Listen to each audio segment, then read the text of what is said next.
دن اور مل جاتا ہے تو پھر اگر اس 24 گھنٹے میں جن جن کا انتقال ہوگا یقیناً وہ سارے کے سارے یا تو حساب کی سخت گرفت سے بچ جائیں گے یا بغیر حساب کی جنت میں چلے جائیں گے. تو ایک روزے کے بڑھنے پر یا چاند نظر نہ آنے پر مجھے تو خوشی ایسے کئی لوگوں کو یقیناً ہوتی ہے، بلکہ اکثر کو ہوتی ہوگی، لیکن یہ نہیں کہہ سکتے کہ سب لوگ چاہتے ہوں گے کہ چاند نظر نہ آئے. چاند اگر عید کا نظر نہیں آئے گا تو ایک دن جو بڑھے گا اس پر میں اور کافی لوگ خوش ہوں گے، لیکن کچھ لوگ یہ چاہتے ہیں کہ بس عید کا چاند نظر آ جائے، اب روزے بہت رکھ لیے بس اب کافی ہو گیا. حالانکہ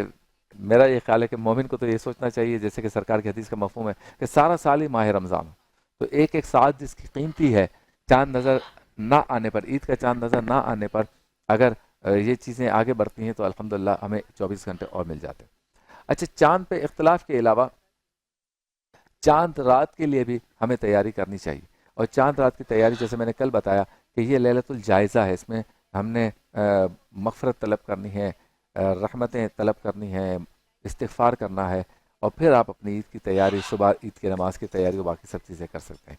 ایک ماحول بن گیا ہے، عید کی نماز کس مسجد میں کتنے بجے ہوگی، اعلانات ہونا شروع ہو گئے ہیں. عید کی نماز کون سے میدان میں ہوگی، وہاں آج رات سے لاؤڈ سپیکر لگ جائیں گے، وہاں پہ دریاں پہنچ جائیں گی کل، اور اس طرح سے ایک ماحول اب عید کی طرف جا رہا ہے. جو پہلے ماحول روزوں کے لیے رمضان کی طرف جا رہا تھا وہ اب عید کی طرف جا رہا ہے.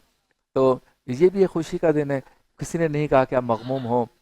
ٹھیک ہے رمضان کے جانے کا غم ہے، لیکن عید کی خوشیوں کو